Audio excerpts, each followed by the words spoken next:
de oriente a occidente. El sentido de un éxodo. Monseñor John de Saint-Denis. Aforismos. Estamos ebrios del amor de Dios por nosotros. Es cierto, todos los demás temas nos interesan, pero para hablar sin equívocos, sin velos, sin disfrazar nada, en la desnudez del espíritu, lo único que interesa no es nuestro amor por Él, sino su amor, que en todo instante nos deslumbra, nos abruma divinamente, nos conmueve en su infinitud. Dios no es una madre, es padre, pero su paternidad es maternal. Comprender que el cuerpo y la vida son un don de Dios, que pertenecen a Dios, nos conduce a una belleza inimaginable. Pertenecerse a usted mismo lo hará siempre constantemente ávido de placeres diversos, pero saber que no es de su exclusiva propiedad. Hará de usted un ser vuelto hacia aquel que es nuestro maestro. Cuando San Pablo dice alégrense, da un mandamiento, hace un llamado, es decir, alégrense en las pruebas, alégrense sin importar lo que pase. El apóstol se refiere a una alegría que existe hasta en la pena, que no está ligada a las circunstancias exteriores, una alegría no condicionada por el exterior, que debemos conquistar. Hay que responder a nuestros hermanos, o a cualquier eventualidad, con alegría. Muchos cristianos no se dan cuenta que al comprometerse a seguir al Cristo, se han comprometido a seguir la felicidad.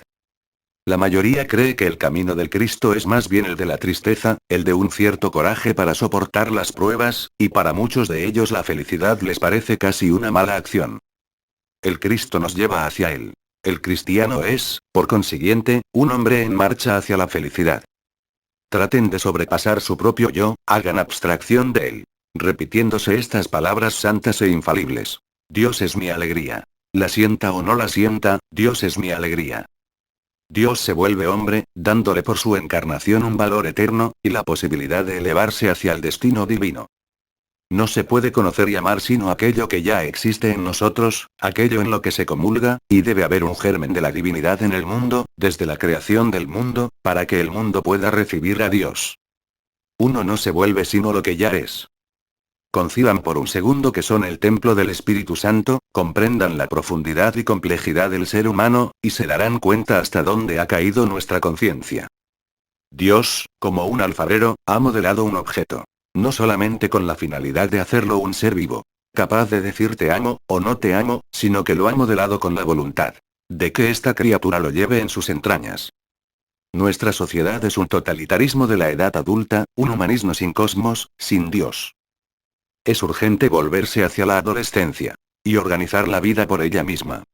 Es urgente restaurar la belleza de la vejez. La vocación única de todo hombre no tiene más que una meta: Dios. Estamos creados para volvernos dioses nosotros mismos. He aquí lo absoluto.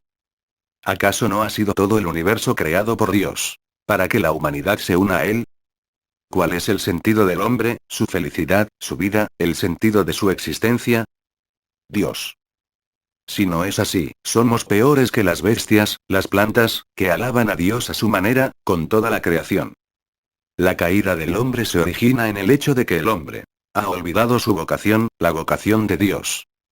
Los invito a acelerar el paso para vivir misteriosamente, místicamente, la muerte y la resurrección cristianas, en Cristo, con Él.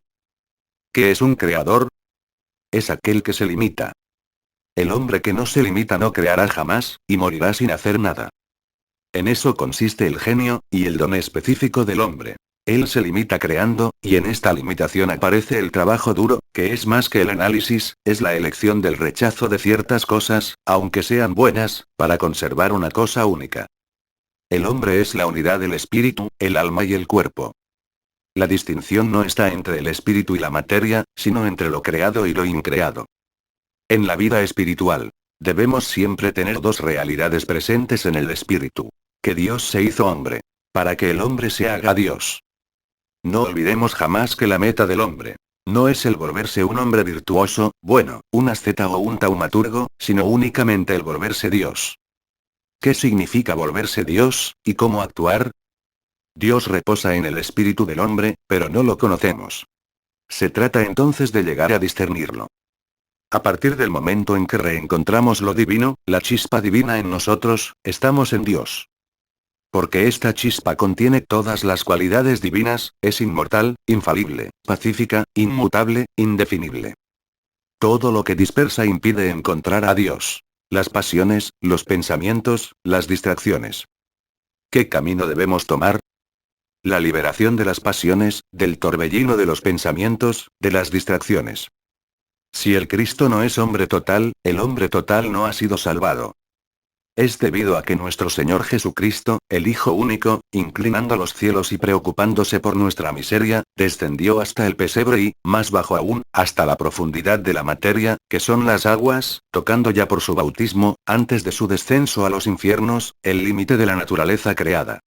Es porque Dios descendió hasta ese extremo, que el misterio de la Trinidad resplandece ante nuestros ojos. Aquel que está entre ustedes y que viene, está siempre entre ustedes. Él viene siempre a ustedes, y ustedes no lo saben. Es una respuesta a todas las civilizaciones, a todos los hombres que no creen en el Cristo. Él está en todo, Él viene a todos, y ellos lo ignoran. Hablamos de la encarnación del Verbo. Dios, el Verbo, ha tomado la forma de esclavo, Él se hizo hombre, Él ha escondido su gloria en su humanidad, Él no la ha mostrado a 3 de sus discípulos. Más que en la medida de sus capacidades el día de la transfiguración, Él se esconde a la sombra de nuestra humanidad, pero su primer despojamiento estaba ya en el acto de la creación. En todas las manifestaciones divinas hay condescendencia. Dios se oculta para no deslumbrar por su naturaleza. Condescendencia, humillación, despojamiento, son atributos del Creador. Son los seres bien instalados los que matan a Dios, y tanto sea que estén instalados en el pecado, como que lo estén en la virtud. Al hombre lo acechan peligros más grandes que el pecado. El deseo de quietud del alma soñadora, distraída en la búsqueda de la felicidad terrenal cotidiana. Y el peligro de la inquietud, el temor a la guerra, más grave que la guerra misma. El temor al diablo, más peligroso que el diablo mismo. Las perturbaciones, los celos, los fanatismos, la incomprensión, provienen de que envidiamos el lugar del otro, que no cumplimos nuestra propia tarea, que no hemos encontrado aún nuestro lugar personal, nuestra ubicación interior ante Dios. El amor de Dios es el amor de sí, es el deseo ardiente de unirse a Él, de hacer su voluntad, de estar centrado hacia Él. Aquel que no ama la voluntad de Dios, no la desea ardientemente, no hace más que disminuir, humillar, al ser humano, a su yo. Entonces, ¿cuál es el objetivo de su existencia? Pues si alguien se ama a sí mismo, en el verdadero sentido de la palabra, aspira a ser divinizado, a unirse a Dios, a fundirse en Él. El que no ama de Dios odia a la humanidad, pues disminuye su vocación. La tragedia del pecado original consiste en que el mundo se ha dado vuelta. El espíritu debía alimentarse de Dios, y respirarlo, el alma alimentarse del espíritu, y respirarlo, el cuerpo alimentarse del alma, y respirarla, y el cosmos alimentarse del cuerpo humano, y respirarlo. Alejado de Dios, habiendo invertido los valores, cortado el contacto entre Él y el Creador, lo que configura la primera muerte, el espíritu humano ha perdido el alimento y la respiración verdaderas. He dicho alimento y respiración. Ustedes se dan cuenta que es por eso. Que el Cristo dijo yo soy vuestro alimento, y que el Espíritu Santo es llamado espíritu, pneuma, respiración, aire, viento. Habiendo detenido voluntariamente esta alimentación divina, el espíritu humano ha buscado otro alimento, otra respiración, y se ha vuelto hacia los planos psíquicos, dando así nacimiento a nuestras civilizaciones. Nuestras civilizaciones son un fenómeno enfermizo, así como nuestra cultura y nuestro arte, resultados del espíritu humano alimentado de cosas inferiores a él. En el hombre natural, el espíritu debería ser inmenso, y el cuerpo sería sostenido por el espíritu. Como un bebé en los brazos de un maestro o de su madre. Lamentablemente, en el estado actual de la humanidad, el cuerpo es la madre de nuestro espíritu, que ni siquiera es un bebé, sino más bien un feto, o algo todavía más pequeño. Son la penitencia, la toma de conciencia, y la confesión de las capas interiores e impuramente confusas de nuestro ser, las que pueden permitirnos avanzar hacia la purificación. Mientras nuestro subconsciente se manifieste en el abismo de nuestra alma, a la manera de esas serpientes descritas por San Dionisio, nuestro pensamiento permanecerá extraño a lo divino. No se puede conocer las cosas santas y sagradas. Si no se marcha sobre la ruta de la santidad, adquirida no a través de libros y doctrinas, sino al precio de la transformación y de la adhesión de nuestro ser total. Les hablaré de la modesta bicicleta de 2 ruedas.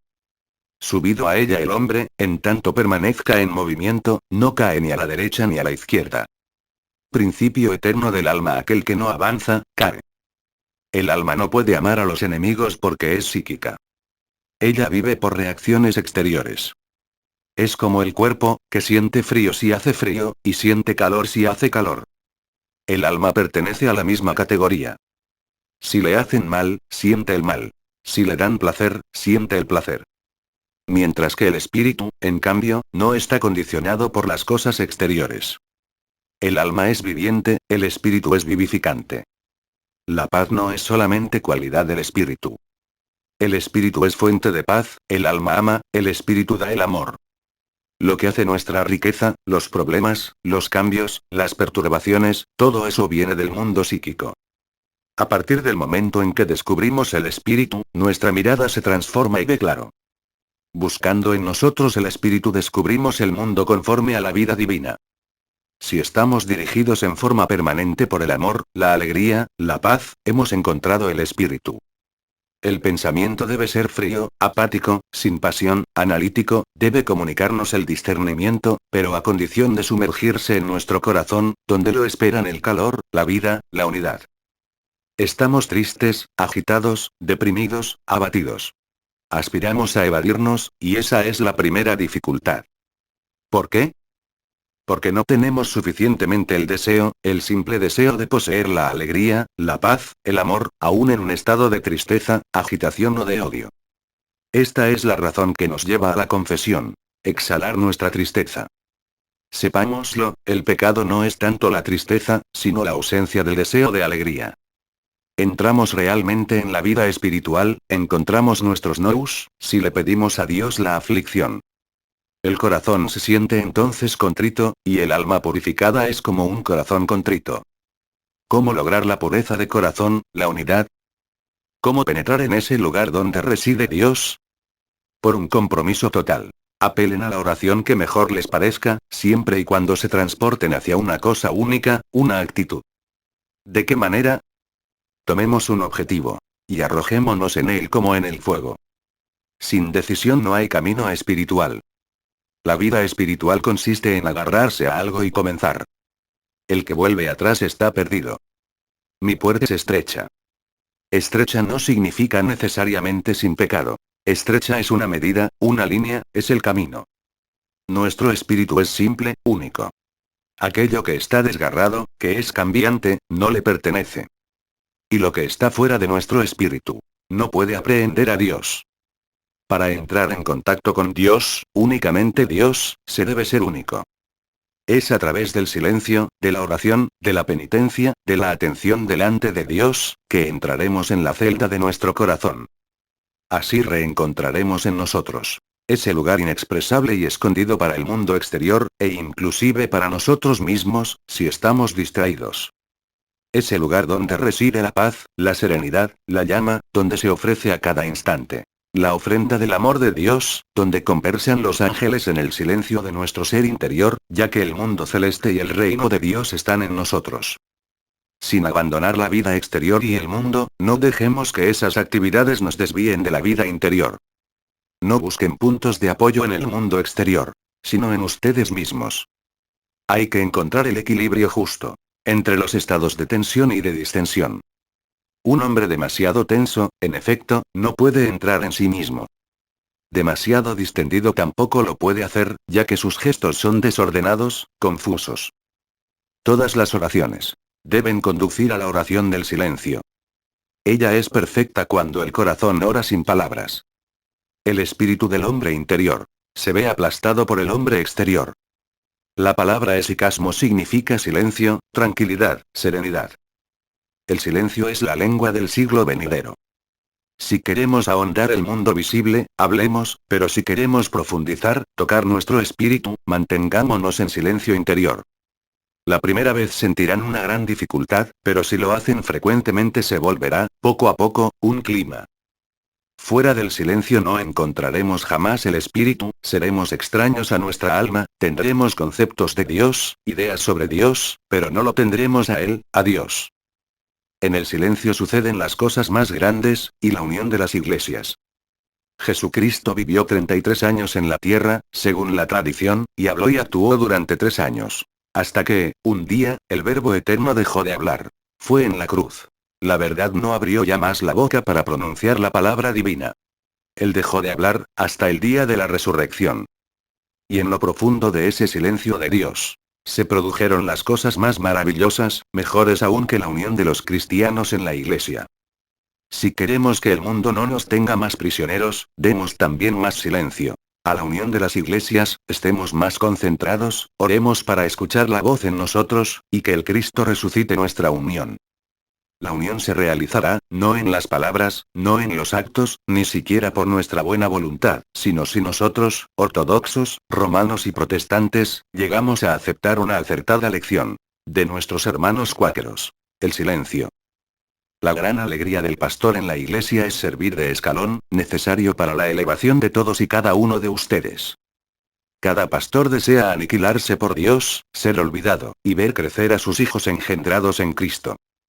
Nada está vacío en el mundo. Todo está habitado por el espíritu de la luz o por el espíritu de las tinieblas.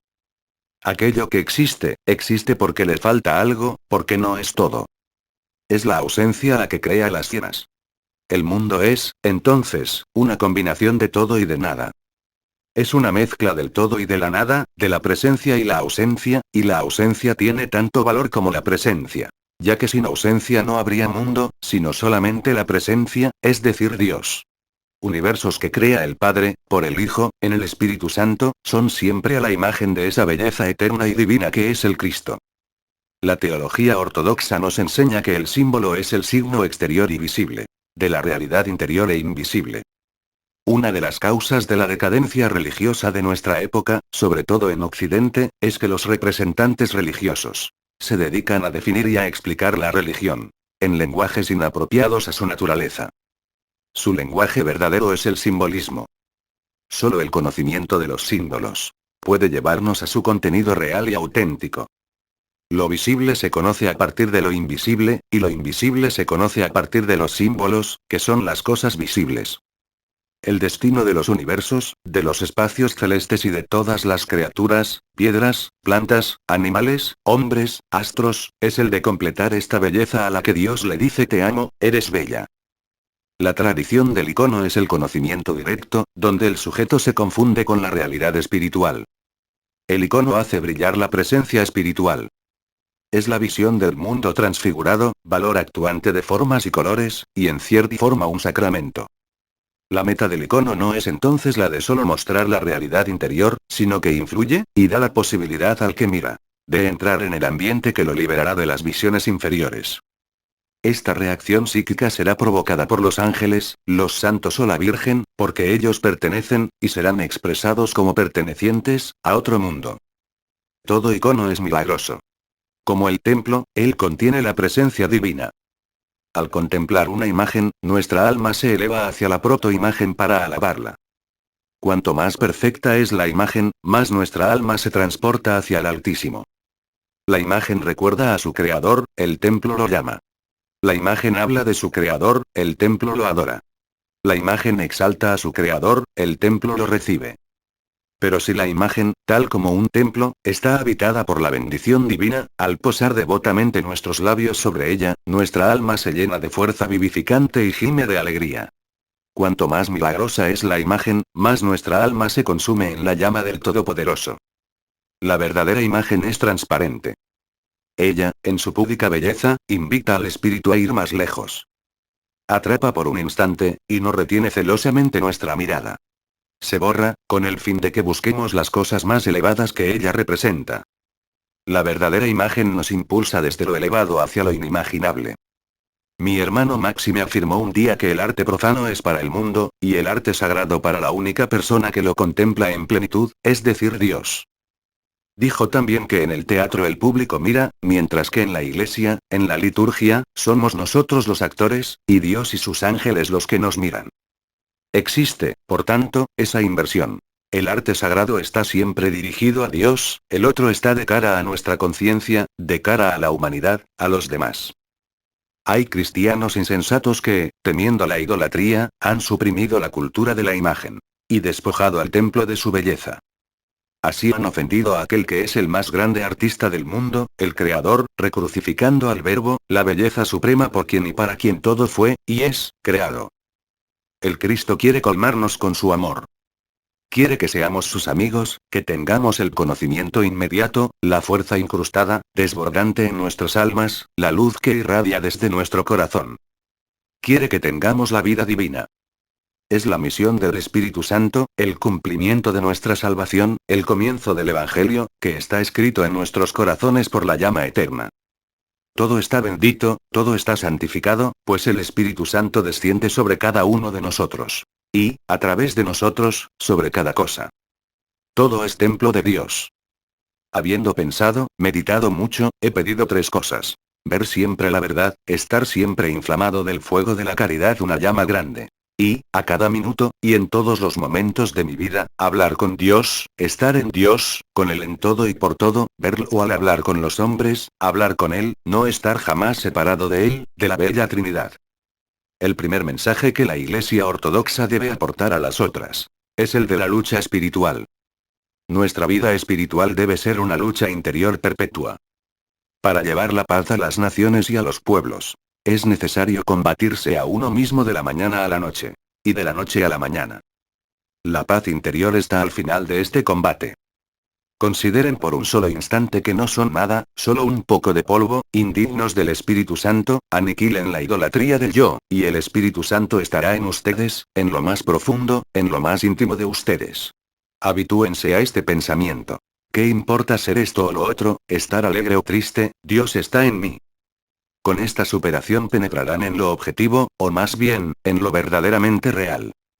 Entre los instrumentos divinos, 2 son sublimes. El nombre de Jesús y la fe. Ellos nos sacan de la única enfermedad esencial, la muerte espiritual. Todo es propicio para la vida espiritual, todo depende de nuestra propia actitud. La obsesión de definir todo, Dios y la creación, es una actitud que conduce al ateísmo.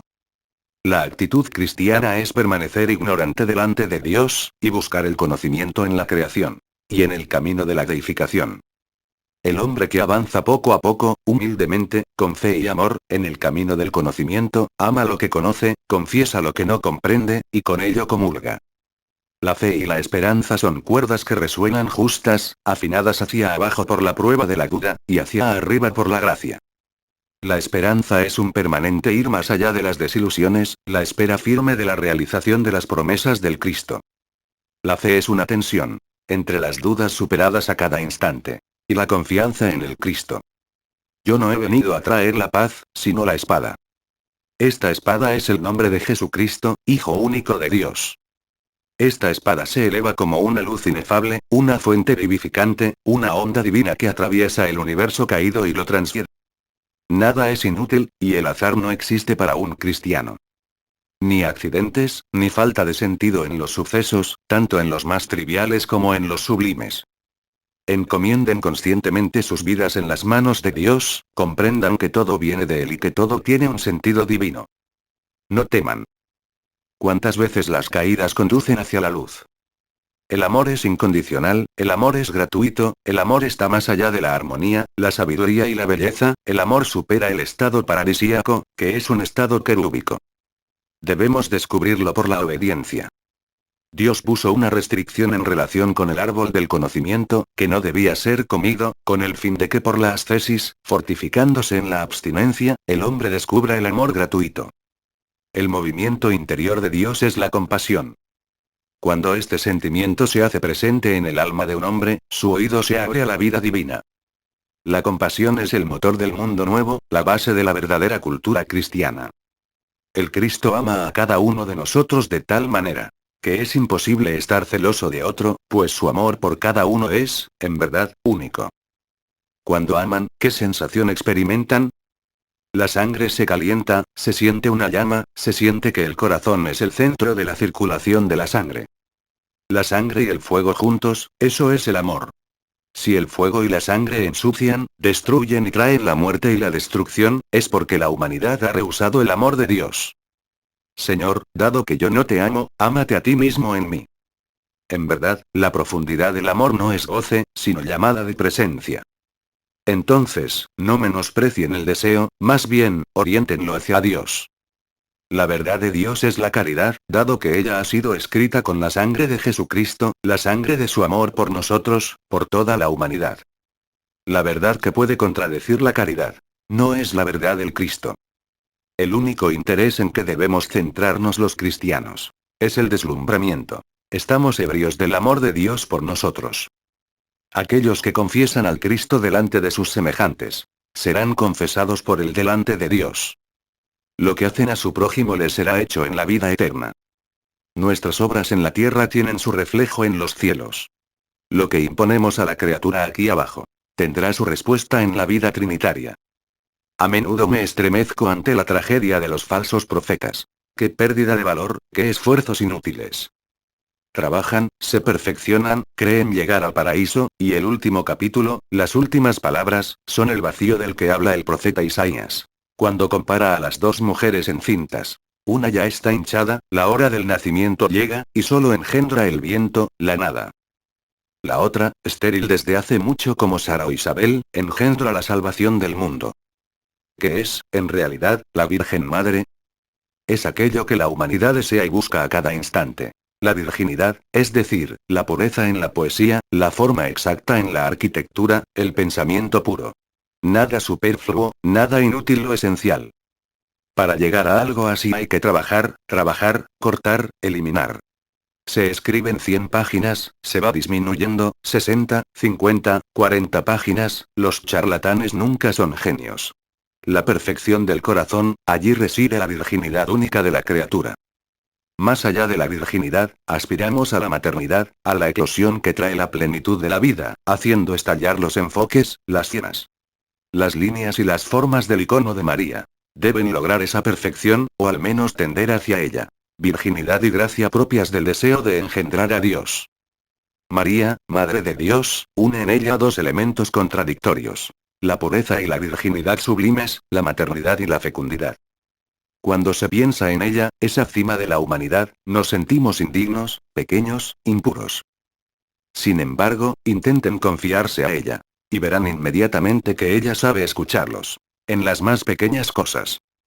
La vocación del hombre, del mundo, se cumplen en María. Todos estamos llamados a engendrar a Dios en nosotros, y todos llamados también a llegar a la perfección de la eterna virginidad, es decir, el elemento simple, unido, no resquebrajado. La sinergia y la biología moderna, esos dos testigos de una verdad semejante, confiesan que la Virgen María no fue solamente un instrumento para el Verbo, sino una cooperadora de nuestra salvación. María es nuestra curación. Ella es el producto y la flor del pasado, del presente y del porvenir. Ya no estamos más ávidos, porque hemos dado al mundo el templo del Señor, la Reina de los cielos, la perfección de la criatura. Que nadie ose ya decir que se siente inútil, o que ha desperdiciado su vida. Sí, estas palabras, que se haga tu voluntad, contienen la unidad de la voluntad divina, y también toda la Mariología. Ellas son la respuesta de la Virgen, y el dogma de los santos y de la Iglesia. Isaías comparaba al mundo con una mujer encinta, y esa mujer, salida de la nada por la voluntad de Dios, esa criatura, esa humanidad, esa mujer que lleva en ella al niño durante 9 meses, es la Iglesia mística, rebasando todos los marcos jurídicos. Y esos 9 meses son el destino del cosmos y la historia de la humanidad. Estamos en las tinieblas, como el niño que todavía no vio la luz. Esa mujer encinta engendra al mundo nuevo por el Espíritu, los cielos nuevos y la tierra nueva. Donde veremos la luz, como dice Isaías. El Cristo previene a todos los Pedro y a todos los Simón del mundo. ¿Que el orden es bueno? De acuerdo. Pero, atención, el corazón de mi iglesia no está ahí. Su corazón es el fuego que debe arder dentro de nosotros, el fuego sagrado, el fuego del amor. Ella es iglesia constitución e iglesia fuego. Debemos primeramente instruirnos en la Iglesia, recibir de ella nuestra leche por la oración, por la enseñanza, por la teología, por la liturgia, por la tradición. El viejo Simeón, que recibe a Jesús en sus brazos, contiene el alma y el espíritu de la Iglesia. Es la vejez llena de tradición, de conocimiento, de sabiduría, de paciencia, que sostiene en sus brazos a Dios joven, Dios niño. A cada instante ella resplandece de juventud divina. ¿Qué más tradicional, más envejecido, que la Iglesia? Sus manos tiemblan y, sin embargo, esas manos desfallecientes sostienen la juventud perpetua del Dios naciente, de la gracia y de la luz resplandecientes. El mismo milagro se produce en las almas de los hombres. Un hombre quebrado, arrugado por las pruebas del mundo, llega a la iglesia, y la gracia del Espíritu Santo, fulminante, invisible, eficaz, lo rejuvenece. El espíritu del dirigismo es ajeno a la Iglesia Católica Ortodoxa. Es una iglesia de tradición viva, y no de poder social. Si un hombre se delecta en la divina liturgia, en la oración o en la alabanza de Dios, entonces este hombre es un hermano que puede ayudar, alumbrar a la comunidad. Él no es rígido, porque ha recibido en su vida la alegría en Dios. La religión para las masas nunca dio buenos resultados, ya que adormece y mata, y más todavía a sí misma que a las masas. La iglesia no está ni en el pasado, ni en el presente, ni en el porvenir. Cuando la iglesia trata de modernizarse, es cuando, finalmente, se retrasa. He aquí, veo el cielo abierto. Ezequiel. Cuando el profeta ve las visiones de Dios, el cielo abierto, es porque un cambio, una transformación ocurrieron también dentro de él. Su corazón, su espíritu y su inteligencia se han abierto. Los cielos cerrados pueden abrirse para cada uno de nosotros, y en nosotros. Cada uno de nosotros posee el ojo espiritual, el oído interior, su propio cielo, para ver las visiones de Dios, pero cerramos los ojos de nuestro espíritu, y tapamos los oídos de nuestro corazón. Y Dios me susurra que aun si muchas penas nos esperan para purificarnos, no estamos lejos sin embargo de una realización maravillosa, y que al crecer, esta iglesia dará una infinidad de gracias a las almas, ayudará a un gran número de seres a reencontrarse, no solamente en las pruebas personales, sino también en las mundiales. ¿Cuántas dificultades encontramos cuando queremos forjar una comunidad solidaria y fraternal? ¿Por qué? Porque no contemplamos suficientemente la sociedad perfecta que está en los cielos. La Divina Trinidad. La comunidad verdadera es comparable a un círculo, formado por hermanos que se toman de la mano, llevando cada uno la carga de los demás, pero su mirada, en ese círculo, está fijada en el centro, el Cristo. A sus hermanos los ven apenas con el rabillo del ojo, casi sin percibirlos, más que nada ligados fraternalmente por una acción.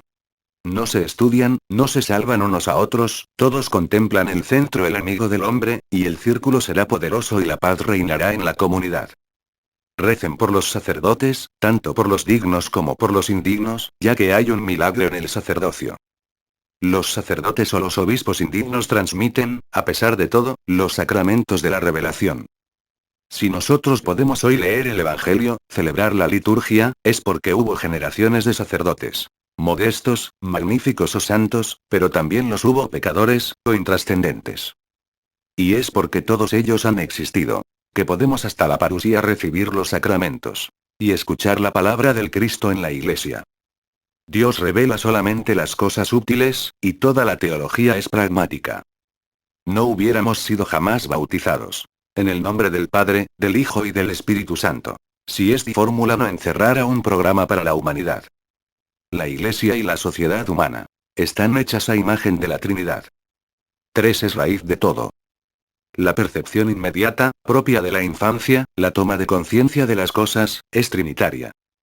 Cada uno de nosotros, cada civilización, debe penetrar con la espada y llegar a discernir cuál es su paternidad, cuál es su filiación, cuál es su espíritu. La clave fundamental del universo y de Dios está en la visión triunitaria, y no biunitaria. Proclamamos: solo del Padre es el Hijo, solo del Padre es el Espíritu. Solo por el Hijo el Padre se manifiesta. Solo por el Hijo el Espíritu Santo se da o es dado. Solo en el Espíritu Santo el Hijo es engendrado por el Padre. Solo en el Espíritu Santo el Hijo manifiesta al Padre.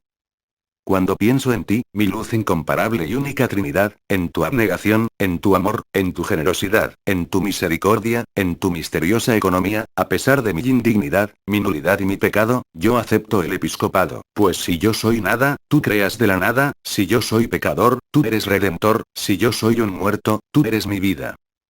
Tu amor es mi prenda y mi certeza. ¿Es usted trinitario, o no? Aquí reside la exacta teología. Si no lo es, si usted no está más que con uno de los tres, y no los tres, usted no contribuye al equilibrio, no contribuye a la realización del mundo, no contribuye a la transfiguración. Usted renguea de los dos lados, como dice el profeta Elías. Usted está limitado, y sus mejores búsquedas lo dejaron impotente. Los estragos son menos visibles, pero mucho más esenciales, cuando la ley de las leyes, el principio de los principios, sobre el cual todo está basado, es decir, el dogma trinitario, es deformado. El Hijo proporciona la fuerza del Espíritu Santo, para que nosotros nos desarrollemos conforme a la paternidad, y que la paternidad y la tradición puedan ser engendradas en el mundo. El Cristo, al insuflar el Espíritu Santo, crea en nosotros la posibilidad de engendrar. El signo de la cruz. ¿Qué hacemos cuando nos persignamos? Los 5 dedos se dividen en 3 y 2. Ese gesto está basado sobre la Trinidad y la dualidad. Dualidad como fuerza de evolución, de encuentro, de lucha, de transformación. Cielo-tierra, hombre-mujer, Dios-hombre, y su unidad en Cristo. Trinidad como clave fundamental del mundo. Todas nuestras liturgias no son más que reflejos de la única liturgia celestial. No hay liturgia sin participación en la liturgia celeste. Por nuestra contemplación, entramos en el templo de la gloria, y comulgamos en esa misma liturgia celestial. Somos deificados por el fuego de la Trinidad. La liturgia celestial es la alabanza perpetua. En el cuerpo humano, templo del Espíritu Santo, se desarrollan 3 liturgias. La liturgia cósmica, la liturgia eclesial, y la liturgia interior del hombre. La liturgia celestial no es una cuarta liturgia, sino que resume en sí a toda liturgia, santo de los santos de la liturgia cósmica, corazón del mundo y santuario de la creación. La liturgia eclesial la refleja. Los ángeles concelebran con los sacerdotes, y participan con los fieles en la acción de gracias. En la liturgia interior del hombre, Jesús está rodeado de la corte celestial. La liturgia celestial se despliega frente al inaccesible, en el metatiempo. Es eterna. Nada puede detenerla, conmocionarla, desviarla de su acción láudica. Una de las características de la liturgia celestial es la gloria. La gloria la colma, reside en ella, es su fundamento. Todos los actos y sacramentos de la Iglesia no son solamente vehículos de una potencia que ellos llevan, sino que nos dan realmente, sobre todo en los sacramentos, la divinidad. Se ha perdido la noción del rito. El Occidente no logrará dar un paso adelante, sino cuando haya comprendido que el rito es el eje del mundo. El hombre sin ritos y sin ritmos es un invertebrado, el rito es la danza, es la respiración. La misma naturaleza canta su liturgia, de acuerdo con las estaciones. Los ritos occidentales son tan antiguos como los orientales, y pertenecen al patrimonio de la Iglesia indivisa, del primer milenio. En principio, no necesitan ninguna nueva aprobación de la jerarquía. El antiguo rito de las Galías es incluso más legítimo en Francia que el rito oriental llegado recientemente. Esto solo es suficiente para permitirnos proclamar la legitimidad de nuestras tradiciones. Dios es el único alimento de nuestro espíritu, y Él no se comunica con nosotros más que por la plegaria. Ni contactos, ni libros, ni pensamientos, ni sentimientos, ni lo que pertenece a la cultura, a la civilización, a la religión, puede nutrir lo que en nosotros es divino. Solo lo divino alimenta a lo divino. Dios no es aprehensible, más que por la experiencia interior. El espíritu sin plegaria se marchita y muere. El cuerpo vive, el alma se emociona, pero el espíritu está muerto. La plegaria es el alimento indispensable, vital. Toda palabra es imperfecta cuando se desea expresar qué es la plegaria. Solo la experiencia puede acercarnos a ella. La plegaria riega nuestras almas, hace crecer una rosa mística, y entre sus pétalos yo veo una llama que, tal como la llama de la lámpara de aceite, alaba a la Trinidad única. Exaltando el amor de Dios y de nuestros hermanos, juntos, somos una única plegaria, una única rosa, una única llama, ante la majestad y el esplendor de aquel que es inaccesible y deseable. ¿Cómo, entonces, hará la oración emerger el deseo de amar? Lo hará porque ella es la fuente del conocimiento de los planos múltiples e inmateriales San Isaac, y porque el conocimiento que brinda la respuesta a nuestros problemas tiene por condicionamiento a la oración. La más grande visión de la gloria divina, la transfiguración, vino durante la noche, durante una larga oración. El primer fruto de la oración, para Isaac el sirio, es el amor de Dios. Aquel que ora ardientemente eleva su espíritu, llega a la contemplación, y en la contemplación nace el deseo de Dios. El amor de Dios se adquiere en la oración. La oración es el alimento y la respiración del espíritu. En oración el hombre es activo y pasivo, los dos estados se unen y son superados en la vigilancia. Es activo porque para orar se necesita un esfuerzo, se fuerza a la oración, se dirige el espíritu hacia Dios. Es pasivo dado que la oración es el oído del corazón, que escucha el movimiento de la gracia, la oración es un abandono a la voluntad divina, la copa que recibe la misericordia. La razón de la oración, antes que transformar al mundo, es volver al hombre a su equilibrio primigenio, ese que le fue arrebatado por el pecado. La oración libera una fuerza pacífica, no solamente sobre los asistentes, sino sobre el lugar mismo, borrando los fantasmas psíquicos y las sombras perturbadoras, exhalando tranquilidad y paz. Si hemos expuesto conscientemente nuestros problemas al Dios invisible, la respuesta se desprenderá de nuestra propia exposición, inclusive si la voz interior no se alza, el estado de nuestra alma se habrá clarificado, tranquilizado, armonizado. Si dejamos de bendecir perdemos la potencia, y nos volvemos sosos, un poco tristes, un tanto encorvados. Ni la inteligencia ni el pensamiento pueden otorgarnos esta potencia, sino solamente la admiración del nombre divino. Cuando estén completamente en tinieblas, cuando todo vaya de la peor manera, en ese momento, si quieren la potencia, bendigan a Dios. Una de las formas de oración más exactas, más directas, más simples, es la de jamás pensar, sino siempre hablarle a Dios. La oración breve, única, eficaz, difícilmente brota de nuestra alma. Prolongamos nuestras oraciones, no para alargarlas, sino para llegar a la oración corta. 2 horas de oración no son necesariamente superiores a un segundo. Antes de pedir lo que sea, griten en su corazón: Hijo de Dios, ten piedad de nosotros. Que vuestra voz sea fuerte y confiada, y todo el resto os será dado por añadidura. Dios reside en su nombre como cada ser en el suyo. Dios se manifiesta por sus energías, que nos atraviesan con sus rayos, y por sus nombres. El nombre de nombres es Jesús. El cristiano por ese nombre se vuelve invencible. Él ilumina a quien lo pronuncia. El nombre de Jesús contiene toda la enseñanza del Cristo. Una leyenda habla de un hombre, analfabeto y devoto de la Virgen, que no sabía sino repetir ave. Cuando murió sobre su tumba creció una planta, y se mantuvo siempre florecida. Cuando abrieron su tumba se dieron cuenta que la planta y sus flores tenían sus raíces en su corazón. Allí donde están los ángeles, allí está Dios. Y allí donde está Dios, allí están los ángeles. Nunca jamás veremos, ni en la Biblia, ni en la experiencia espiritual, a un ángel imponiendo su voluntad, ni siquiera para hacer prevalecer el bien. Sabemos, sí, hasta qué punto el más íntimo amigo de cada hombre es su ángel guardián. Si hacemos el bien, el ángel ríe. Si hacemos el mal, llora. Se esfuerza en guiarnos, y ante nosotros tiene toda potencia, pero jamás hará un movimiento para contrariar nuestra voluntad, él está a nuestro servicio. Es por eso que el dolor de los ángeles es grande, dado que por una parte ven el mal, y por la otra, obedeciendo a la voluntad divina, no nos fuerzan jamás.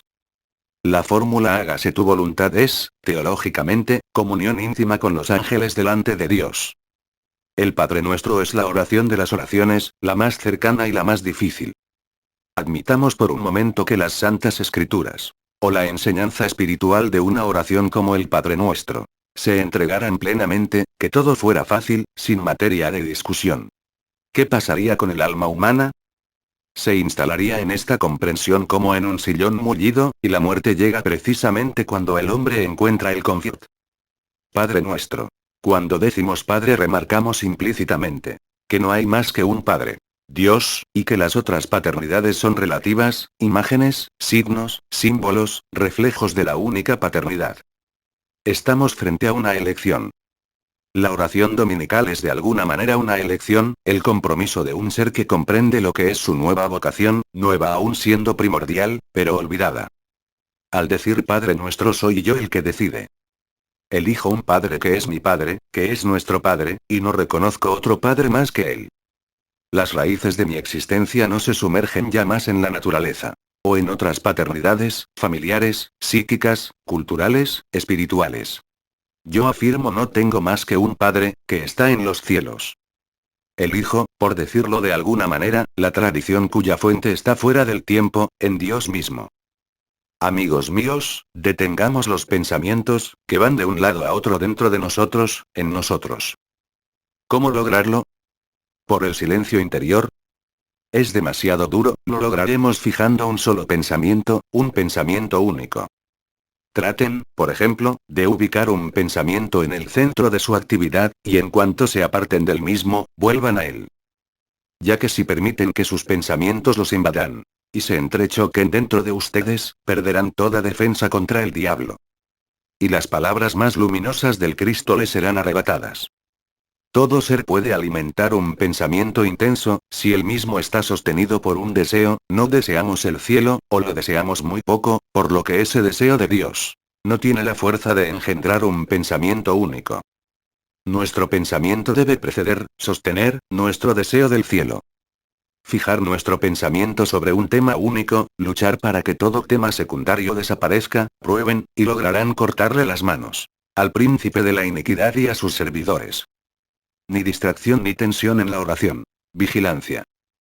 Cada uno de nosotros, cada acontecimiento histórico, contienen tres capas: celestial, terrestre e infernal. La humanidad está sometida a esas tres influencias, a esas tres voluntades. Por momentos una de ellas supera a las demás. Por momentos les cede su lugar. Dado que existen esas tres voluntades, no nos asombremos de que un individuo común pueda tener una aspiración celestial, una acción digna de un santo, y que otro cuya reputación es la de un hombre espiritual y justo pueda desconcertarnos cometiendo una bajeza, o teniendo una reacción confusa. Nuestra voluntad humana debe tender hacia la voluntad divina, y nuestro deseo total debe ser el de liberarnos de la voluntad infernal. El camino más directo y simple para alcanzar la perfección, el conocimiento perfecto, es el de guardar el estado de vigilancia. En el seno de todas las noches de la humanidad y de nuestra existencia, de nuestra vida interior y exterior, el de preservar sin buscar demasiado la comprensión, velar en la oración aunque parezca que no da resultado. Lo que es superior es interior, y lo que es exterior es inferior. La interiorización eleva, la exteriorización precipita en las tinieblas y la caída. La verdadera libertad es estar liberado de las pasiones y de los vicios. Aquel que no está liberado de las pasiones y los vicios no es libre, es un rebelde, esclavo de su propia rebeldía. Cuanto más rápido avanza el progreso técnico, más se debe temer al peligro de la destrucción. Por lo contrario, al avanzar en la santidad se puede evitar ese peligro, alimentándose de la energía indestructible del inefable. Es gracias a los elegidos, según las Escrituras, que el mundo perdura. No es suficiente sentir la gracia, ser sacudido por su luz, correr hacia ella con entusiasmo. Es necesario, tal es el pensamiento divino, trabajar la propia tierra. Las grandes virtudes obediencia, humildad, amor, son reflejos de la vida divina, mucho más, por ejemplo, que la potencia y que esas otras virtudes que nos gustaría adjudicarle, ya que ellas nos introducen, antropomórficamente hablando, en la psicología divina. Si fuera de otra manera, la exigencia de la humildad y la obediencia sería un absurdo, o hasta una estafa. No es sino cuando entramos completamente en nosotros mismos que podemos comenzar a elevarnos. Aquel que pretende llegar rápido hasta lo más alto, cae rápido, vuelve a ubicarse a la sombra de los espíritus bajo el cielo, y no tiene ya la fuerza para subir. ¿Qué es la ascesis? Es sacrificar lo que se ama, lo que es bueno, lo que es bello. Dios no necesita esos sacrificios. La ascesis es sacrificar nuestros pecados. No darles tregua, liberar nuestra alma y nuestro espíritu. Cuanto más nos esforzamos, más avanzamos, más se liberan nuestros subconscientes de las sombras vespertinas, de las ilusiones, de esas mil luces opacas llenas de visiones falsas, de falsos consuelos, más nos liberamos de la mentira, más nos despojamos. No es sino luego de superar toda sensibilidad que se encuentra la luz divina. Se siente a Dios cuando no se siente nada más. Toda sensación es relativa a algo inferior, y es por eso que se dice: mantente en el infierno, y bendice a Dios. Un camino consiste en la simplicidad, la unidad de vida, en no buscar las dificultades, las pruebas, en creer en Dios sin buscar perfecciones sublimes, en considerarse poca cosa. Es una vía sin esfuerzo, sin tensión. Este camino evita los altibajos, las luchas, la grandilocuencia. Es el camino de la infancia. Dios quiere que seamos libres. Es por eso que debemos comprender libremente su gloria por su humildad. Y si hay lucha, excesos de nuestra naturaleza, es porque no es normal tener a Dios en el bolsillo. Para encontrar la libertad, es necesario conquistar a Dios. Aquel que no ayuna, no discierne jamás la voluntad humana de la de Satán. La Iglesia llama a la verdadera guerra. La guerra espiritual. Es cierto, hay guerras entre pueblos, dificultades familiares, disputas entre parientes. Y si estas formas de guerras exteriores causan estragos, negando la paz al mundo, la causa es muy simple. Es porque no nos comprometemos en la guerra esencial. Aquel que combate contra el demonio trae la paz. Aquel que rehúye ese combate y deserta, el que es indolente, el no comprometido en la lucha espiritual en su propio interior, el que olvida esta batalla entre el Cristo y Satán, provoca inevitablemente, aunque sea pacífico, tierno, recogido en sí mismo, indiferente en su propio rincón, el trastorno exterior que aparece entre los pueblos, las familias, los medios. La experiencia del cielo es el desapego, cuando la vida espiritual nos gana cada vez más. La experiencia del infierno, también la tenemos en nuestra vida. Son las angustias terribles, las dudas, las tinieblas, las cosas insatisfechas.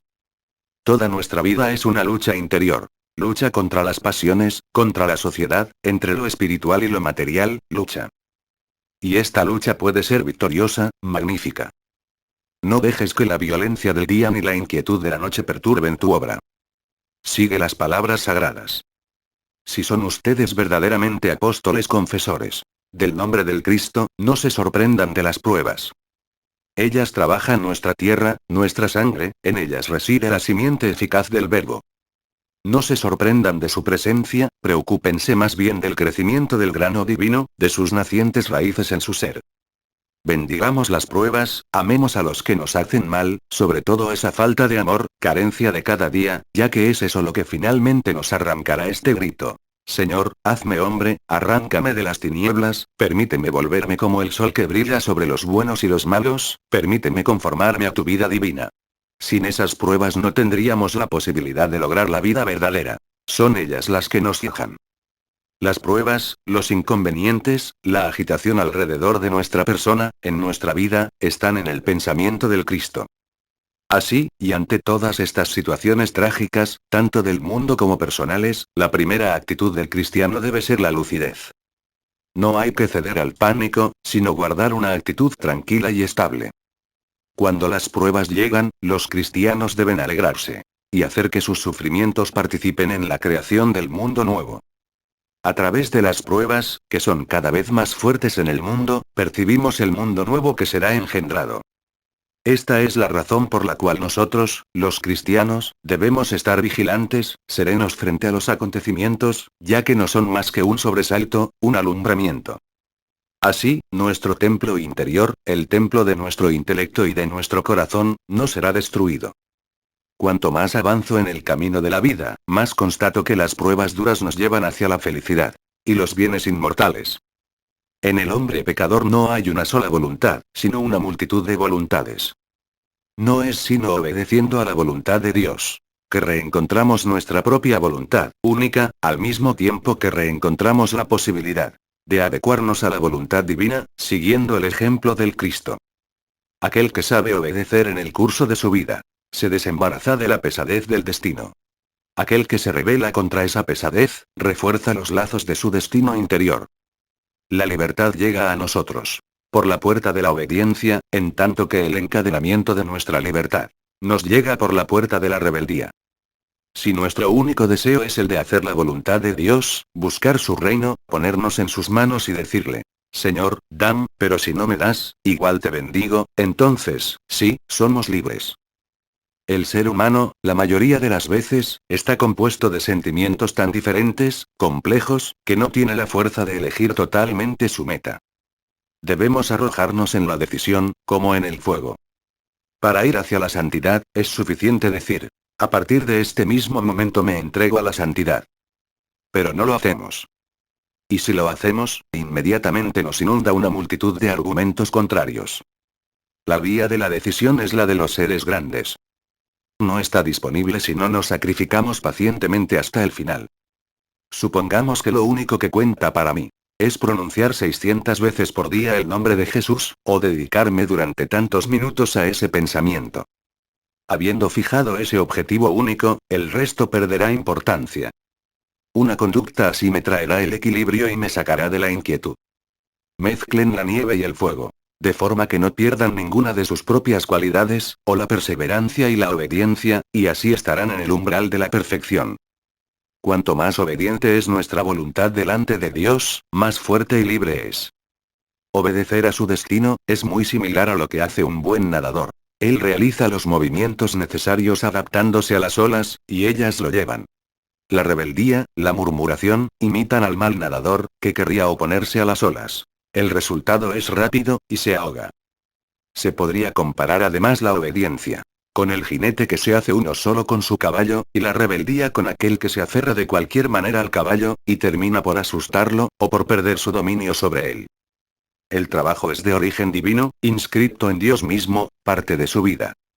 El trabajo manual, lo mismo que el espiritual, responde a la imagen y a la semejanza divinas.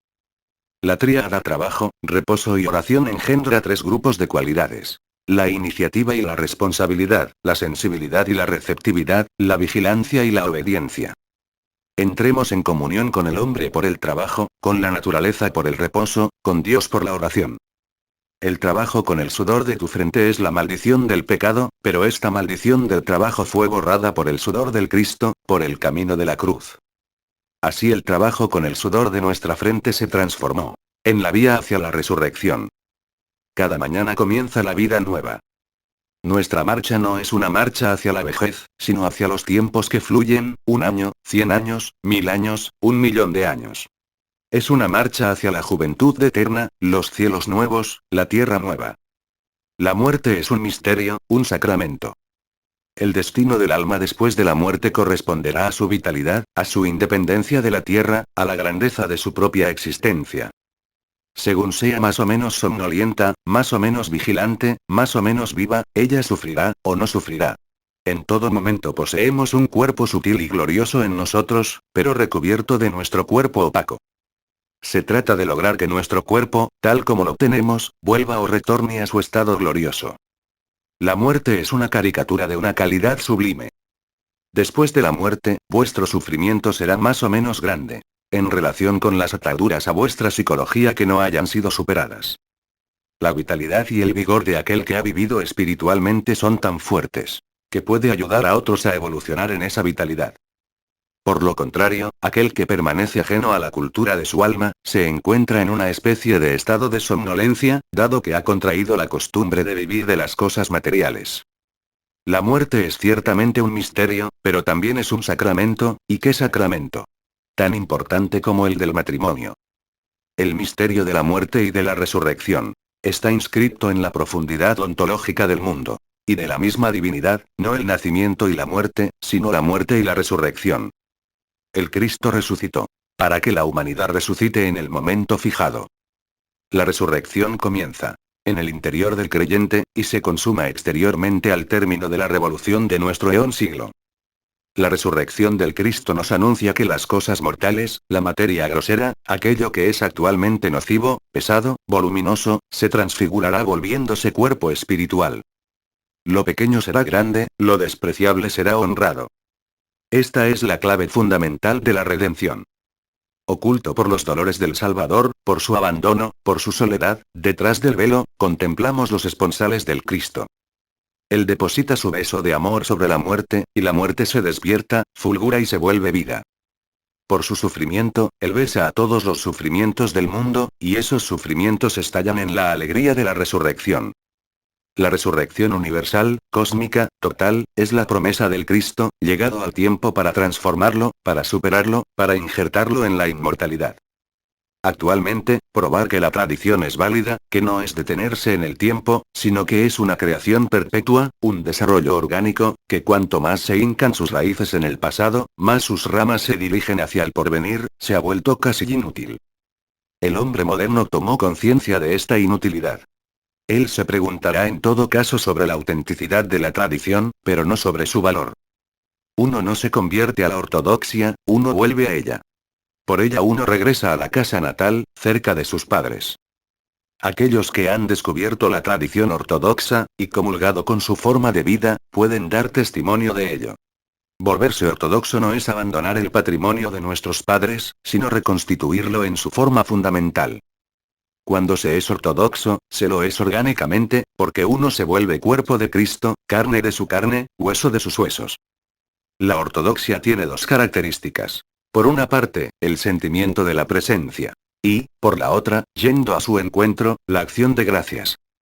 La palabra ortodoxia está compuesta por dos vocablos griegos. Orto, de pie, derecho, es la línea vertical, que sube hacia las alturas, hasta la divina Trinidad, y desciende hacia lo más bajo, hasta la nada.